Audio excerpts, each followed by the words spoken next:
பார்க்க போகிறது வந்து சமீபத்தில் நடந்து முடிஞ்ச இந்தியா பாகிஸ்தான் வாரம் பற்றி தான்.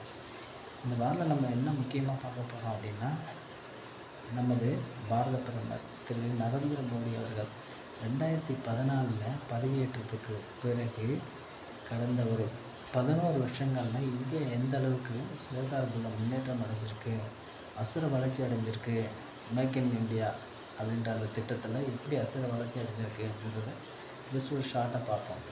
நம்ம எல்லாருக்கும் தெரியும், சமீபத்தில் காஷ்மீரில் இந்தியாவின் சுவிட்சர்லாந்து சொல்லக்கூடிய காஷ்மீரில் பகல்காமுக்குள்ள சுற்றுலா வந்த 26 சுற்றுலா பயணிகளை என்ன மதம், குறிப்பாக இந்து மதமா அப்படின்னு தெரிஞ்சுக்கிட்டு குருவி சுடுற மாதிரி பாகிஸ்தானில் பயிற்சி பெற்ற தீவிரவாதிகள் சுட்டு கொண்டார்கள். இதற்கு பதிலடியாக நமது அரசாங்கம் ஆப்ரேஷன் சிந்தூர் நடவடிக்கை எடுத்தது. இதில் நம்ம பார்த்தோம் அப்படின்னா, நம்மளோட போர் அப்படின்றத ஆரம்பிச்சிச்சு. அவங்க வந்து இது பண்ணவனே நம்ம பாரத பிரதமர் கடுமையாக அவங்கள எச்சரிச்சிருந்தாங்க. இதற்கு அவர்கள் கனவுல நடத்தி பார்க்க முடியாத அளவுக்கு பயங்கரமான அடி கொடுப்போம் என்று, பல மடங்கு திருப்பி கொடுப்போம் என்று கடுமையாக எச்சரித்திருந்தார்கள். அதை போலவே நம்மளோட இராணுவம் மிக துல்லியமாக தீவிரவாதிகள் முகாம்களையும் அவர்களுடைய இராணுவ தளங்கள் அதாவது 9 ஏர்பேசஸ் இந்தமாரி ஆயுதக்கடல்கள் இதை குறி வச்சு பொதுமக்களுக்கு எந்த ஒரு இடையூறும் இல்லாமல் எந்த ஒரு எஸ்கலேஷனும் வராத அளவுக்கு குறிப்பாக எவ்வளோ ஒரு ஷார்ப்பான ஒரு தாக்குதல் நடத்திருக்காங்கன்றது உலகமே ஆச்சரியப்படுது. இப்படி இந்தளவுக்கு நம்ம நாடு முன்னேறி இருக்கிறதையும் இந்தளவுக்கு அக்யூரேட்டாக டிப்ளமேட்டிக்காகவும் சரி, அதை ஹை அக்யூரேட் அண்ட் ப்ரெசிஷியன் ஸ்ட்ரைக் அப்படின்னு சொல்லுவாங்க இல்லைங்களா, அந்தளவுக்கு துல்லியமான தாக்குதல் நடத்திருக்கு. இதில் பார்த்திங்கன்னா கிட்டத்தட்ட 100க்கு அதிகமான தீவிரவாதிகள் இருந்திருக்கிறாங்க. நம்மளோட நாட்டுக்கு எதிராக நிறைய நாடுகள் சதிவலை பின்னிட்டு இருக்குது. அதில் முக்கியமாக பார்த்திங்கன்னா துருக்கி, அமெரிக்கா, சைனா எல்லா நாடுகளுக்கும் நம்மளோட நாடுகளோட வளர்ச்சி எப்பயுமே பிடிக்காது. நம்ம ஒரு வல்லரசாகவும் நம்ம ஒரு அதீத வளர்ச்சி அடையாது, எக்கனாமிக்கல் குரோவாகிறது யாருக்குமே பிடிக்காது. அதனால தான் அந்த காஷ்மீர் பிரச்சனையை இனியும் கூட ஜஸ்ட் லைக் தட் முடிக்கிற ஒரு பிரச்சனையை நீண்டது போகிறதுக்கு காரணமும் இவர்களோட சதி தான். நம்ம பாகிஸ்தான்காரனே சமாதானம் விட்டுனா கூட இல்லை அப்படின்னு சொல்லிட்டு இவனுங்க என்ன பண்ணியிருக்காங்க, தூண்டி விட்டுக்கிட்டே இருக்கிறது. அந்த அறிவில்லாத மூடர்கள் கூட்டம் இவர்கள் பேச்சு கேட்டுக்கொண்டு ஒரு சில சுயநலவாதிகள், அதாவது அவங்களோட குரோத்துக்காக அவங்க மக்களை பணிய வச்சு நம்ம நாட்டுக்கு எதிராக தீவிரவாத நடவடிக்கைகளை எடுத்துகிட்டு வராங்க. இப்போ இந்த போரை கவனிச்சிங்கன்னா, நம்மளோட மேக் இன் இந்தியா திட்டத்தின் மூலமாக உருவான ஆகாஷ் என்ற ஏவுகணை, அதோட ப்ரமோஷன் ஏவுகணை இதெல்லாம் ஃபேண்டாஸ்டிக்காக வேலை செஞ்சுருக்கு. அதுக்கப்புறம் பார்த்திங்கன்னா S-400ன்ற வான் பாதுகாப்பு சிஸ்டம். சமீபத்தில் நடந்த ரஷ்யாவுக்கும் உக்ரைனுக்கும் இடையில் நடந்த ஒரு போரை பார்த்திங்கன்னா, போர்லையும் இதே S-400 அந்தளவுக்கு பர்ஃபெக்டாக வேலை செய்யலை. அதில் உக்ரைன்காரன் 10 ட்ரோன் அனுப்புனாங்கன்னா அதில் 6 தப்புது, ஒரு 4 உள்ளே விழுகுது. ஆல்மோஸ்ட் பர்சன்டேஜ் பார்த்திங்கன்னா 60% அந்த அளவுக்கு தான் ஒர்க் பண்ணியிருக்குது. அதாவது நம்மள்கிட்ட பார்த்திங்கன்னா 100% ஒர்க் ஆகிருக்கு. அவங்களுக்கே கூட ரஷ்யாக்காரங்களுக்கு கூட ஆச்சரியம், என்னடா இது இந்த அளவுக்கு நம்மள்கிட்ட வேலை செய்யாத S-400 அங்கே வேலை செய்யுது அப்படின்ற கூட ஆச்சரியப்பட்டிருக்கேன். நம்ம என்ன பண்ணியிருக்காங்கன்னா, அந்த S-400 அப்படியே வாங்கி யூஸ் பண்ணல, அதில் என்ஹான்ஸ் பண்ணியிருக்காங்க. அதில் இருக்கக்கூடிய குறைகள் எல்லாம் இது பண்ணி நிவர்த்தி பண்ணி அதை என்ஹான்ஸ் பண்ணி யூஸ் பண்ணியிருக்காங்க. அதோடு நம்மளோட ஓன் வான் பாதுகாப்பு சிஸ்டம் அப்படின்னு பார்த்தோன்னா ஆகாஷ் இதெல்லாம் வச்சு நம்மளோட இது அவங்களோட ட்ரோன்கள் துருக்கி இவங்களோட ட்ரோன் சமீபத்தில் உக்ரைன் வாரில் ரொம்ப ஃபேமஸாக இருந்துச்சு. அதை வச்சு அவங்க நிறைய கலாம் கட்டிட்டு இருந்தாங்க. பட் ஆனால் அந்த ட்ரோன்ஸ் நம்மளோட இந்திய எல்லையை தாண்டவே இல்லை, ஒரு ட்ரோன் கூட தாண்டலை. 100% கிட்டத்தட்ட 500-600 ட்ரோன்ஸ் அவன் அனுப்பியிருக்கிறான். அது எல்லாத்தையும் கிளம்பி கொஞ்ச நேரத்துக்குள்ளே நம்ம பார்டரை கிராஸ் பண்ணுறதுக்கு முன்னாடியே எல்லாத்தையும் சுற்றி வீழ்த்திருக்காங்க ஆகாஷ்ன்ற இதுக்கு வச்சுட்டு. இதில் பார்த்திங்கன்னா அதிகமான செலவில்லாத உள்நாட்டில் தயாரான குறைந்த செலவில் இந்த வான் பாதுகாப்பு அமைப்புகளை வச்சு ட்ரோன் எதிர்ப்பு ஏவுகணைகளை வைத்து அதை முறியடிச்சிருக்காங்க சக்ஸஸ்ஃபுல்லாக. இது எல்லாத்துக்குமே நம்மளோட பாரத பிரதமரோட கடின உழைப்பு வந்து கண்டிப்பாக இருக்குது. நம்ம இப்படி ஒரு பிரதமரை வந்து அடைஞ்சதுக்கு உண்மையிலே மிகப்பெரிய தவம் செஞ்சுருக்கணும். இதில் பார்த்திங்கன்னா அவரோட உழைப்பு ஒரு நாளைக்கு வந்து கிட்டத்தட்ட ஒரு 20 மணி நேரமாவது அவர் வந்து கல்விக்காக தொடர்ந்து தேசத்தை பற்றியே யோசிச்சுட்டு இருக்கிற ஒரு மிகப்பெரிய ஒரு பொறுதலுக்குரிய ஒரு மகான் மாதிரி இருக்கிறார் இல்லைன்னா.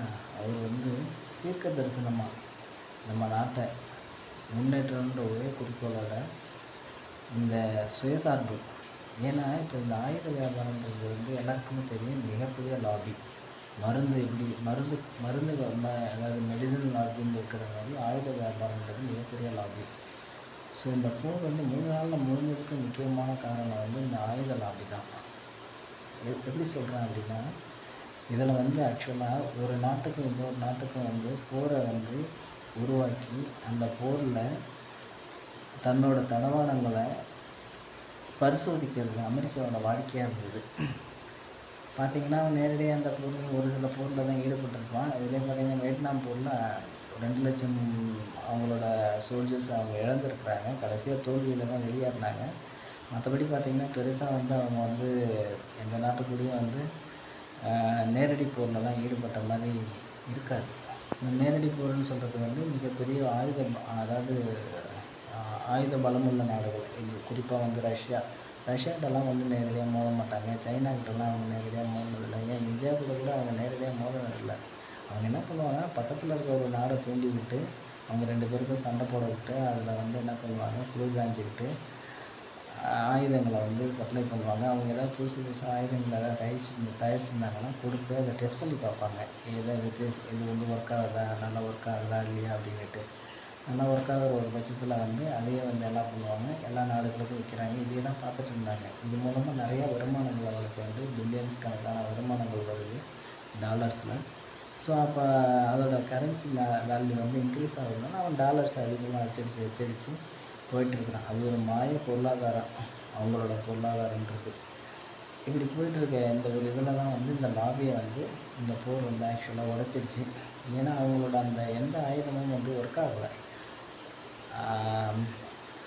பார்த்திங்கன்னா அந்த ஏர்பேசஸ் 9 ஏர்பேசஸ் கிட்டத்தட்ட வந்து நம்மளோட இராணுவம் வந்து அக்யூரேட்டாக துல்லியமாக அடித்து காலி பண்ணியிருக்குது. அதே போல் பார்த்திங்கன்னா சீன விமானங்கள், துருக்கி ட்ரோன்கள் எதையுமே இங்கே ஒன்றும் பண்ண முடியல நம்மளோட ஆயுதங்களை. இதில் வந்து எனக்கு தெரிஞ்சு என்ன நினைக்கிறேன் அப்படின்னா, இவங்க நம்மளோட அட்வான்ஸ் எக்யூப்மெண்ட்டில் இருக்கிறதுல வந்து ஒரு 10-15% தான் எடுத்திருக்காங்கன்னு நினைக்கிறேன். இன்னும் இது இல்லாத நிறைய ஆயுதங்கள் வந்து இன்னும் வெளிக்காட்டாக வச்சுருப்பாங்களோ அப்படின்ற சந்தேகமும் எனக்கு இருக்குது. அது தேவைப்படுறப்ப எடுப்பாங்க, எதிரியோட பலத்தை பொறுத்து. ஸோ இதனால் அவங்களோட மொத்த இந்த ஒரு 3 நாளில் வந்து கிட்டத்தட்ட ஆல்மோஸ்ட் நம்ம வந்து நம்மளோட டார்கெட்டை அச்சீவ் பண்ணிட்டோம். ஈவன் பியாண்ட் த லெவல், நம்மளோட லெவலை தாண்டியே நம்மளோட அச்சீவ்மெண்ட். நம்மளோட டார்கெட் என்னென்னா தீவிரவாதம், அந்த பகல்காமில் ஈடுபட்ட தீவிரவாதிகளோட முகாம்களை அழிக்கிறது. அதுக்கப்புறம் தீவிரவாத பேஸ்கள் இருக்குது இல்லைங்களா, அங்கே லஷ்கர்-இ-தொய்பா, ஜெய்ஷ்-இ-முகமது, இதேமாரி ஐஎஸ்ஐ அந்தமாரி தீவிரவாத முகாம்களை அழிக்கிறது, கூண்டோடு அழிக்கிறது, பயிற்சி கூடமாக அழிக்கிறது, இதெல்லாம் தான் ஃபஸ்ட்டு பண்ணினாங்க. இதை பார்த்ததுக்கப்புறம் பாகிஸ்தான்காரன் நானும் ஏதோ பண்ணுறேன் அப்படின்னு சொல்லிட்டு அவன் எல்லை தாண்டி வந்து நம்மளை தாக்குதல் ட்ரோன் வச்சு, அதாவது ஹமாஸோட அந்த சமீபத்தில் ஹமாஸ் வந்து ஒரு 1000கணக்கான ட்ரோன்களை வந்து இஸ்ரேல் மீது ஏறி அவங்க அட்லீஸ்ட் ஓரளவுக்கு வெற்றி பண்ணாங்க. அதே ஸ்டைலை அவங்க பின்பற்றினாங்க. ஆனால் நம்மள்கிட்ட அந்த பாஷா பலிக்கலை. நம்மளோட ஆகாஷ் ஏவுகணைகள், வான்தடுப்பு சாதனைங்கிறதெல்லாம் பர்ஃபெக்டாக வேலை செஞ்சு அவங்களோட ட்ரோனோ இல்லை ஏவுகணையோ எதையுமே நம்மளோட இது கூட அவங்களோட பார்டரை கூட கிராஸ் பண்ணியே விடல. அந்த இடத்துல அடித்து சுக்குநூறாக போட்டுட்டாங்க. இதனால் வந்து அவங்க அதுக்கு மேலே எதுவுமே பண்ண முடியல. சிம்பிளி அவங்க நேரடியாக வந்து டெல்லி மேலேயே தாக்குதல் எடுத்து இதுக்கப்புறம் சும்மா வரக்கூடாதுன்னு நம்ம என்ன பண்ணியிருக்காங்க, நம்மளோட இராணுவம் அவங்களோட முக்கியமான தலைநகர் இஸ்லாமாபாத், ராவல்பிண்டி இப்படின்ற முக்கியமான அந்த இராணுவ தளங்களெல்லாம் அடித்து நொறுக்கினோடனே வந்து இதுக்கப்புறமும் வந்து ஒன்றும் பண்ண முடியாதுன்ற ஒரு ஸ்டேஜுக்கு. ஏன்னா F-16 விமானங்கள்லாம் வந்து பல்லடிக்க ஆரம்பிச்சிருச்சு. ஆல்ரெடியே நம்ம அபிநந்தன் வந்து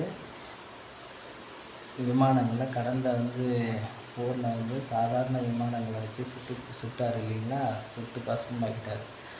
அதேமாரி இந்த டைமும் வந்து அசால்ட்டாக F-16 இது பண்ணுவாங்க. F-16 வந்து அவங்களுக்கு வந்து ஒரு அச்சீவ் பார்க்குற மாதிரி F-16 F-35 அவங்க வந்து பெரிய பில்டப் பண்ணிவிட்டு அந்த விமானத்தை நிறைய நாடுகளுக்கு விற்று ஏகப்பட்ட அமௌண்ட் வந்து சம்பாதிச்சிட்ருக்காங்க. ஸோ இதெல்லாம் வந்து இந்த வியாபாரம்லாம் ஆகிப்பட்டாங்க. அதுமாதிரி சீனாக்காரனும் அதான் சைனீஸ் டாய்ஸ், அது வந்து சைனீஸ் டாய்ஸ் மாதிரி நம்ம இப்போ ப்ரூவ் பண்ணுறோம் இல்லைங்களா, வந்து எந்த ப்ராடக்ட்டும் வேலை செய்யாது மேட் இன் சைனான்னு. அதேமாதிரி அவனோட வான்பாடு கப்பலாக இருக்கட்டும், ஏரோப்ளைனாக இருக்கட்டும், எல்லாத்தையும் அடிச்சு தூக்கிட்டு தான் நொறுக்கிட்டவனே அவன் வந்து வியாபார லாபி வந்து பண்ணிகிட்ருக்குறான். இங்கே ஆப்ரிக்கன் கண்ட்ரிஸ்க்கெல்லாம் நிறையா வந்து அந்த ஆயுத தளவாடங்களை வந்து விற்பனை பண்ணுறதுக்காக நிறைய டீல்ஸ் அக்ரிமெண்ட்ஸ்லாம் போட்டு வச்சுருக்காங்க. இப்போ இந்த போருக்கு அப்புறம் பார்த்திங்கன்னா எல்லாமே சுத்தமாகிடுச்சு. அவங்களோட அந்த டீல்ஸ் எல்லாமே கேன்சல் ஆகிட்டு வருது. அது கேன்சல் ஆகுது. அப்புறம் அமெரிக்கன்ஸோட நிறையா வந்து எக்யூப்டு இதெல்லாம் வச்சுருந்தாங்க. எதையுமே வந்து எல்லாத்தையும் அடித்து நொறுக்கிட்டவொடனே இதுக்கப்புறமா ஒரு நாள் நம்மளோட ஆயுதங்களோட பலங்கள் எல்லாமே தெரிஞ்சிடும், பலவீனங்கள் எல்லாம் தெரிஞ்சிடும், பலவீனம் எல்லாம் தெரிஞ்சிடும். நம்மளால் ஆயுதம் பண்ண முடியாது. முந்திட்டு அவசரமாக வந்து போரை நிறுத்துகிறாங்க. இதுலேருந்து நம்ம என்ன தெரிஞ்சு பார்த்திங்கன்னா நம்மளோட இராணுவம் எந்த அளவுக்கு வந்து வளர்ச்சி அடைஞ்சிருக்கு, நம்மளோட மேக் இன் இந்தியா ப்ராடக்ட்ஸ்லாம் எந்த அளவுக்கு வந்து அவ்வளோ துல்லியமாகவும் அவ்வளோ வந்து சக்தி வாய்ந்ததாக இருக்குது அப்படின்றது. இதுக்கெல்லாமே நம்மளோட நாட்டில் வந்து இதற்காக பாடுபட்ட விஞ்ஞானிகள், இதுக்காக கடுமையாக உழைத்த நமது பாரத பிரதமர், அமைச்சர்கள், அது இல்லாத இவர்களுக்கு ஒத்துழைப்பு கொடுத்த அனைத்து நபர்கள், அதையும் தாண்டி இவை வந்து அவ்வளோ சூப்பராக அந்த வார் பேஸில் அந்த எல்லையில் வந்து பயன்படுத்தி இந்த ஆயுதங்களை பயன்படுத்தி எதிரிகளை வந்து சின்ன பின்னமாக ஆக்கிய நம்ம இராணுவ வீரர்களுக்கும் நம்ம கடமைப்பட்டிருக்கோம். இனி நாம் வந்து தைரியமாக சொல்லலாம், ரஷ்யா, அமெரிக்கா, சைனா இந்த நாடுகள் தான் வல்லரசு கிடையாது, நாம் இந்தியாவும் வல்லரசாக ஆகிவிட்டோம். இது வந்து நம்ம நாட்டில் உள்ள அதாவது எதிரிகள் வேறு, துரோகிகள் வந்து வேகமாக பொய்ப்பிரசாரம் பண்ணலாம். ஆனால் நம்ம வல்லரசுன்ற நிலையை எப்படி அடைஞ்சிட்டோம். இந்த ஒரு போர் 3 நாளில் ஒரு நாட்டை நிலைகுலைய வச்சு, அதாவது அணு ஆயுதம் உள்ள நாடு புரியுதுங்களா, அது அவனோட அணு ஆயுதம் இல்லை, அவன் வந்து இன்னொரு அதாவது அமெரிக்காவோட அணு ஆயுதத்தை வந்து அவன் வந்து பாதுகாத்து வரான். அதுக்கு அமெரிக்கா வந்து வாடகையும் கொடுக்குது. இதை பற்றி வேற ஒரு பதிவில் டீட்டெயிலாக பார்ப்போம்.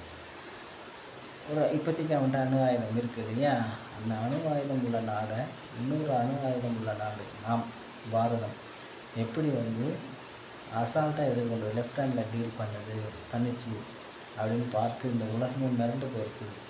எல்லாருமே ஒத்துக்கிட்டாங்க. இதை வந்து அவங்க வந்து ஓப்பனாக சொல்ல முடியல. சொன்னாங்க அப்படின்னா அவங்களுக்கு நிறைய இழப்புகள் வரும். என்ன அப்படின்னா ஆயுத வியாபாரத்தில் இருந்தது பல விஷயங்கள் அவங்களுக்கு வந்து ட்ராபேக் ஆகிடும். அவங்க வந்து பெரிய நன்ற அந்த இமேஜே போயிடும். ஸோ இதனால் வந்து பொய்களை வந்து சமூக வலைத்தளங்களிலையும் வெளியிலையும் வந்து பரப்பிட்டு வராங்க. இதெல்லாம் நம்பாதீங்க. நம்ம நாடு வல்லரசு ஆகிடுச்சு. அதை வந்து எப்பயோ அச்சீவ் ஆகிடுச்சு. அது இப்போ தான் வெளிப்படுது, அவ்வளோதான். நம்மளுக்கு தேவைன்னா அப்படின்னா நம்ம எதுவுமே வெளிக்காட்டுறோம். வீணாக சண்டைக்கு போகிறதில்ல. ஆனால் ஏதோ ஒரு சண்டை வந்தாலும் நம்ம விட போகிறது கிடையாது. நம்மளோட நாடு வந்து சனாதன தர்மத்தை வந்து பின்பற்றுறது. அதனால் வந்து நம்ம நாடு வந்து என்றைக்குமே வீண் சண்டைக்கு போனதில்லை. ஆனால் ஒரு சண்டைன்னு வந்துடுச்சு அப்படின்னா முடிஞ்ச வரைக்கும் வந்து சமாதானமாக போக தான் பார்க்குறோம். அதையும் மீறி வரப்போ வந்து நம்ம வந்து நம்மளோட பலத்தை வந்து காட்ட வேண்டியதாகிடுது. நாம் வந்து வல்லரசு ஆகிட்டோம்.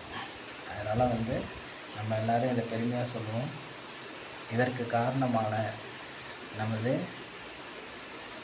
பாரத பிரதமர் திரு நரேந்திர மோடிஜி அவர்களுக்கு நம்ம இன்னும் நன்றி கடன்படுவோம். இப்படி ஒரு பிரதமரை நம்ம வந்து அடைஞ்சதுக்கு நிச்சயமாக நம்ம எல்லோரும் வந்து கொடுத்து வச்சுருக்கணும். ஏன்னா கடந்த 70-75 வருஷங்களாக பார்த்தோம் அப்படின்னா வந்து இப்படி ஒரு பிரதமர் வந்து நம்மளுக்கு கிடையாது. நம்ம ஆயுதங்களுக்கு வந்து பல நாடுகளை டிபெண்ட் பண்ணி இருந்தோம். அந்த ஆயுதங்கள் வந்து நம்ம கொடுத்துட்டு ஆர்டர் கொடுத்துட்டு வாங்குவோம். சில டைமில் வந்து அந்த ஆயுதங்களில் வந்து சில கண்டிஷனோட வரும். நம்ம அதை என்ஹான்ஸ் பண்ண முடியாது, அதில் வந்து நம்ம நினச்ச மாரி ஆயுதங்களை வைக்க முடியாது, அதாவது ஏவுகணைகளை இன்சர்ட் பண்ண முடியாது, போக பல சிக்கல்கள் இருந்தது. ஆனால் இப்போ அப்படி கிடையாது. நாமளே வந்து நிறைய விஷயங்களை உற்பத்தி பண்ணுறோம். உலக எல்லா நாடுகளுக்கும் வந்து வல்லரசுன்னு சொல்லக்கூடிய எல்லா நாடுகளுக்கும் சவால் ஒரு நிலையை அடைஞ்சிட்டோம். இனி வரும் காலங்கள் நமது பாரதத்தின் கொடி ஓங்கும். நன்றி, வணக்கம்.